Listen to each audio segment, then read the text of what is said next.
Let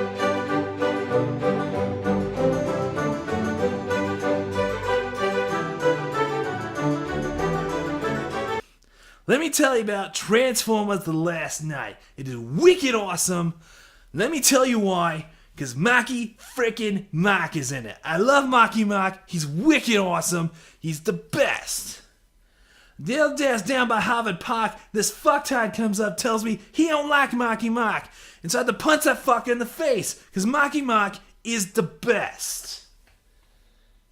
But actually, Transformers The Last Night ain't not that bad.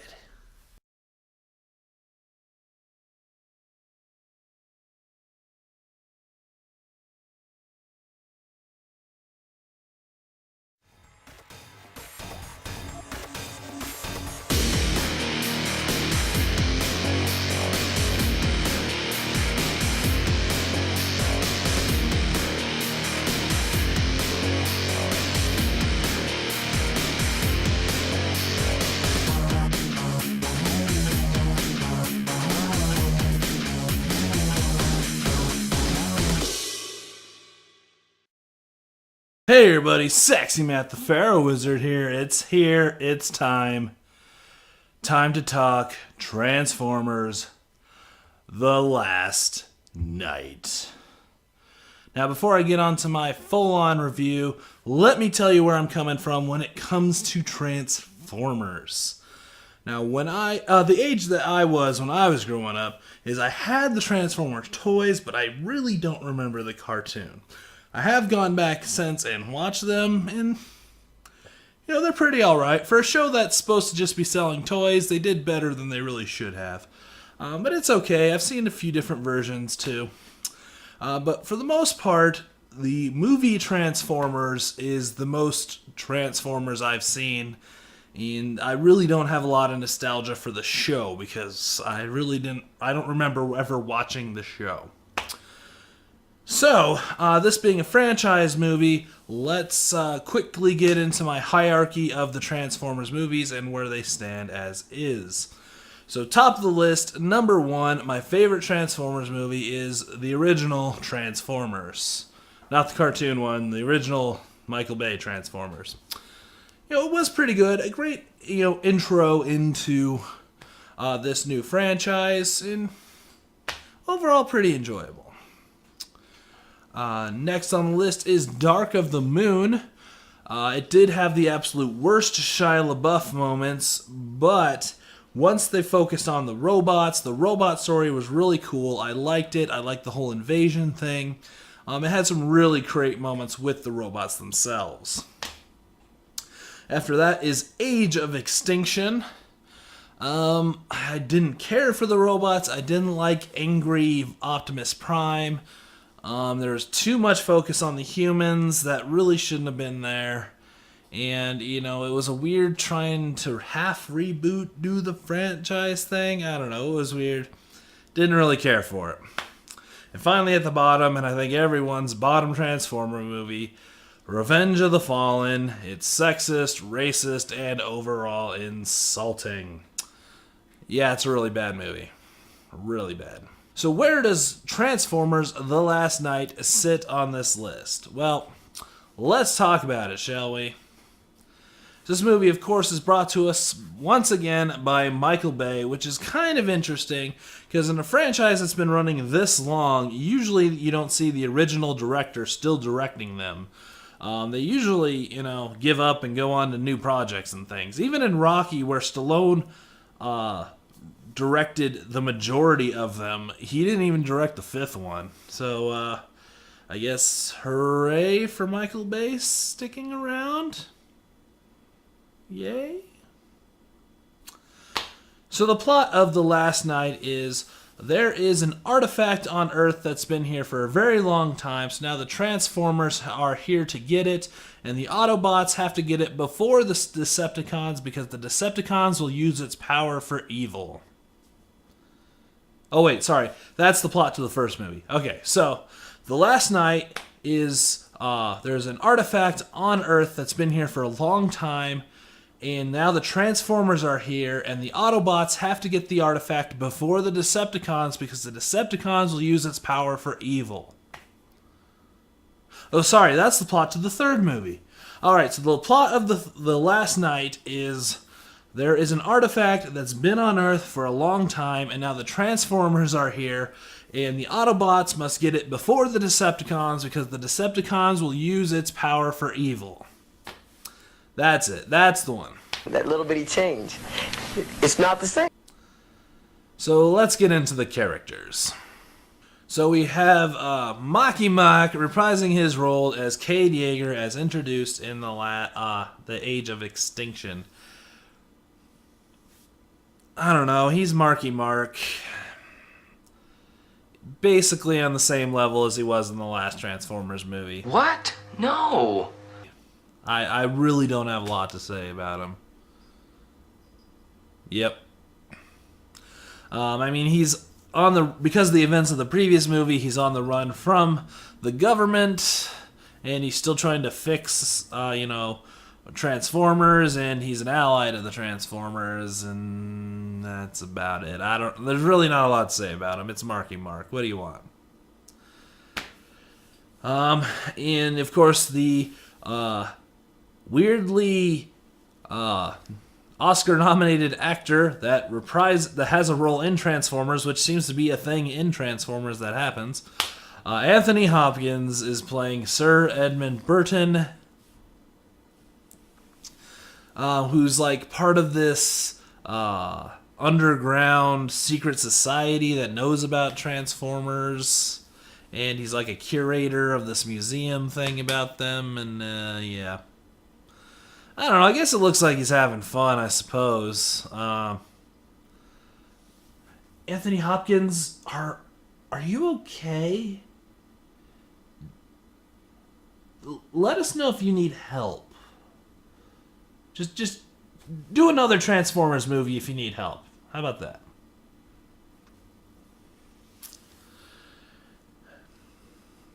And our random hot chick of the movie is Vivian Wembley, played by Laura Haydock, who you would recognize as Star-Lord's mom. Okay. So, like Bond girls, the Transformers movies have your random hot chick, and she's your fourth random hot chick. Although she actually has a point to the plot and is a character, so yeah. She is like a specialist in the Middle Ages in England, and has some points to the plot. So, and she does okay. She does the best she can with what she's given. Yeah, I don't mind her. She did all right. She did okay. And what everyone was waiting for, Josh Duhamel's return to Transformers, playing Army Guy. I mean, he was in the first three, and then he missed the fourth one, but this is his return, so we're excited. We're excited. Yeah, he's Army Guy. I don't know what you want. He's Army Guy. So what did Transformers The Last Night do well? Well, the first thing is this is the return of hopeful Optimus. Would you might say he's optimistic? But yeah, the last movie had angry Optimus Prime, and this is back to hopeful, optimistic Optimus Prime. He's just, wants to help humanity. He sees a lot in humanity, and I'm glad to see that return. Doing hopeful speeches and, being hopeful. I like that. I like that part of Optimus Prime, and I'm glad they brought it back because I really did not care for angry Optimus Prime that was in the last movie. So that's a great thing. Like I said, in my character part is the random hot chick actually has things to do, unlike other previous random hot chicks. She has a plot point. She's a full character. She is a thing. So, a gold star to you, Michael Bay. Your random hot chick did a thing. Yeah, so that's pretty much it for the positives. So, no movie is perfect. where does Transformers The Last Night fall short? So I am a fan of robots punching each other, or just punching anything. I love giant robots, so that's why I'm a fan of Power Rangers and Voltron and Pacific Rim. So I am kind of a Transformers fan. I wouldn't call myself an apologist, but I am a Transformers fan. So I've seen all the other movies multiple times. I know what's going on. I know the plot points. And for the most part, they keep a decent continuity.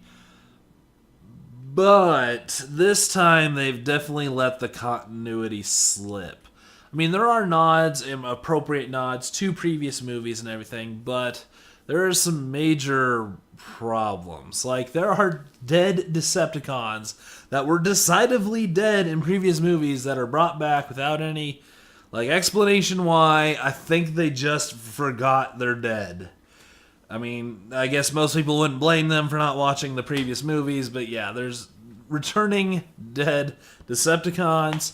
The whole point of the last movie was humans tried to make Transformers, and it turned Megatron into Galvatron, and he would transform with those weird blocky things.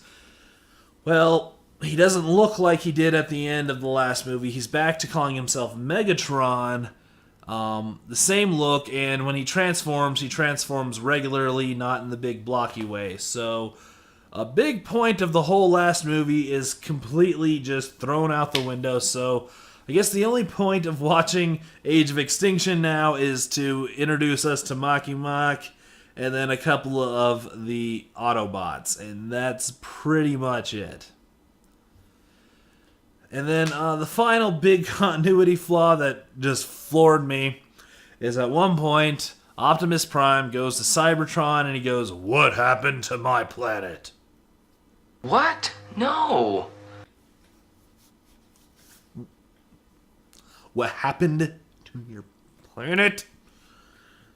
It's been destroyed! You've said it every freaking movie! Cybertron's been destroyed!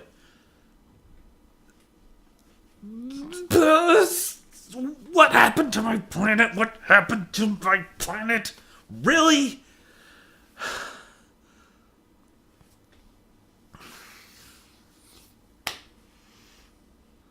What the fuck? Every single movie, Cybertron has been destroyed.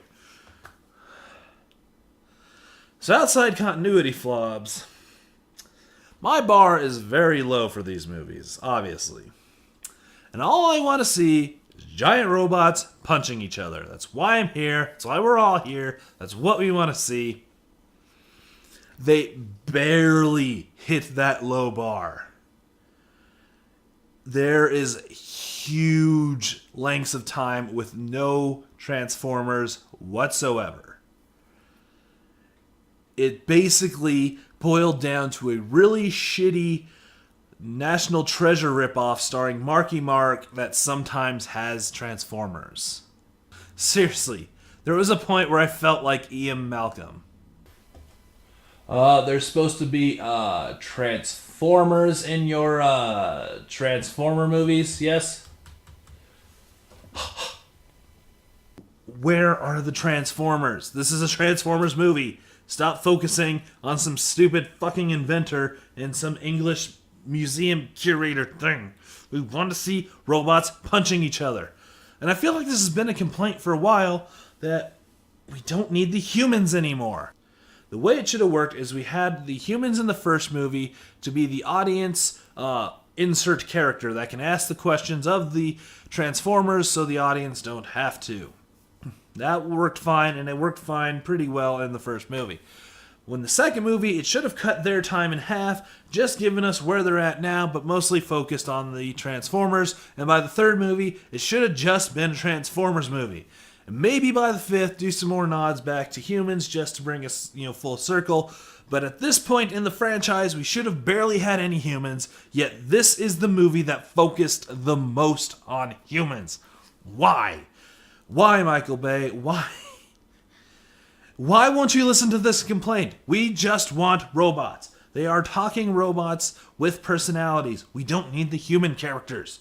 Just do robots. And I'm sorry to say, English people, people of England.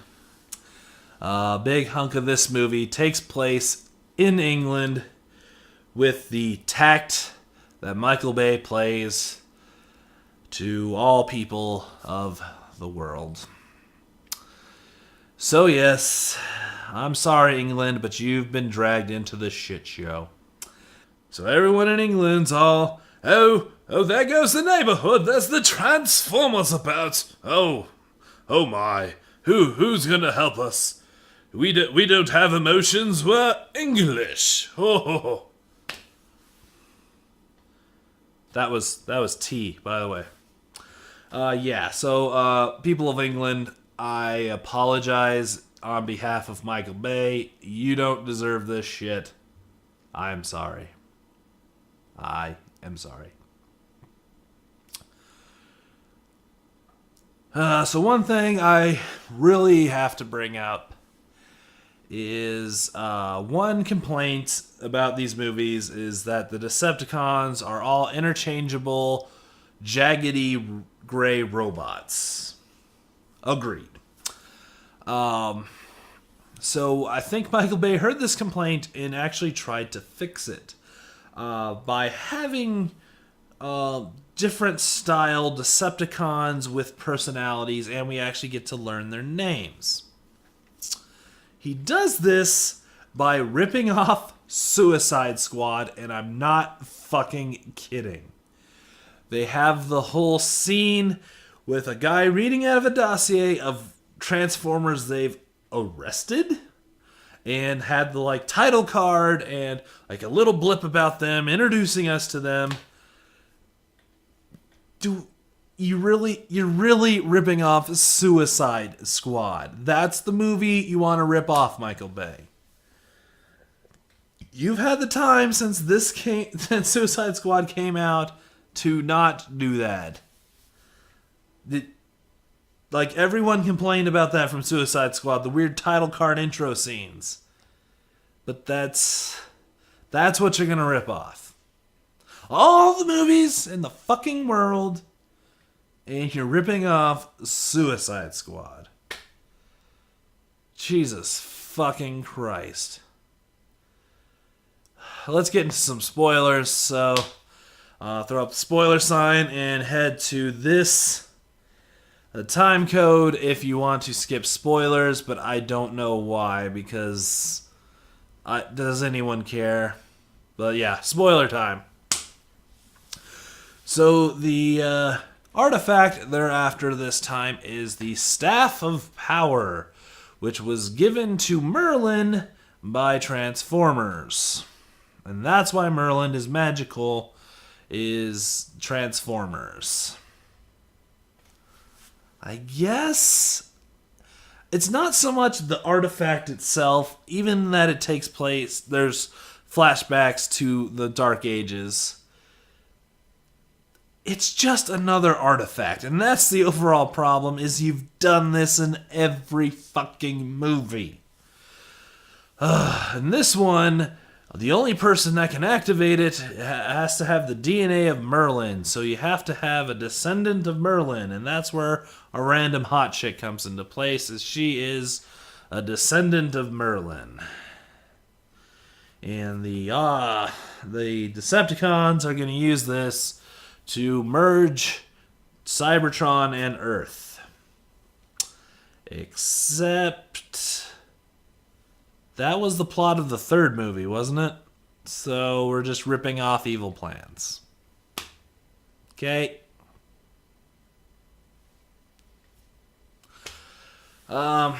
So at one point, Optimus Prime becomes evil and becomes Nemesis Prime. I don't know if this is from the cartoons or what, but that is really dumb. And basically, it just amounted to him fighting Bumblebee for a little bit and then being like, yeah, I'm not evil.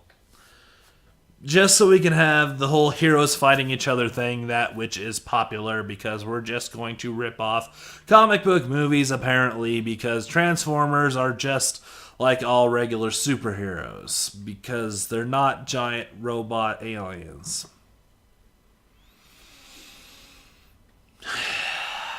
So yeah, that goes nowhere. Don't worry about it. It doesn't last. It's not a thing, and it's forgotten very quickly. The other odd part is Bumblebee has been around for a very, very, very long time, and he was actually in World War II, so there were World War II Transformers. I think someone would have said something, but I guess not. Oh, and also Transformers killed Hitler. Okay. I mean, I guess this could work, and I think it's supposed to be the stepping off point for Bumblebee's solo movie that we're probably not getting now. Thank God. But I don't. Why? I don't care, really. Oh, and Unicron is in this, or sort of in this. For those who care. I don't. But Unicron is in this. Sure. There you go. So I guess between all 4 movies, we got all the plot points from the one cartoon movie that was like an hour and a half long. So let's wrap this up. So it's not racist, sexist, and overall insulting like the second one, but is it good? Shockingly, no, it is not good. Transformers The Last Night is not good. Now let me give you a moment to pick your jaws up off the ground. Shocking of shockers. But as someone, like I said, I'm not really an apologist for Transformers. I understand all the problems people have, and I get why people don't like them. I don't try to defend them. But I do like giant robots punching each other, and they all have delivered on that point, and I kind of enjoy all the fights between the robots. But even for somebody that has earnestly enjoyed most of these movies, this is a really bad one too. This is really bad. There's not much to praise about it. There's no excuses for it.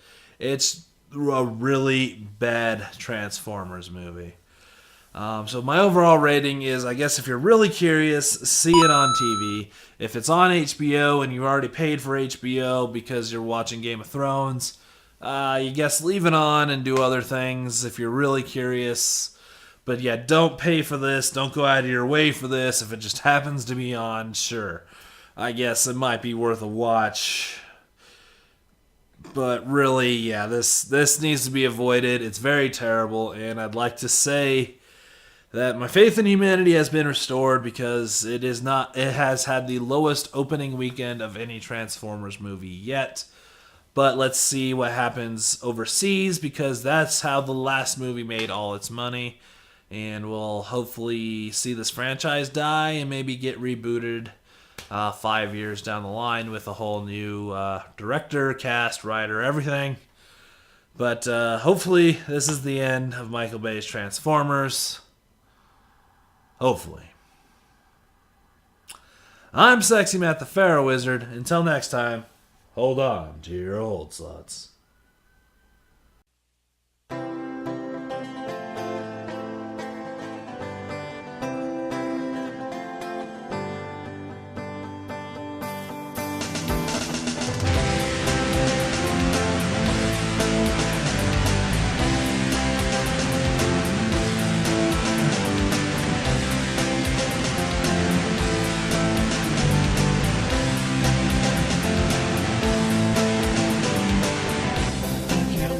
What? No.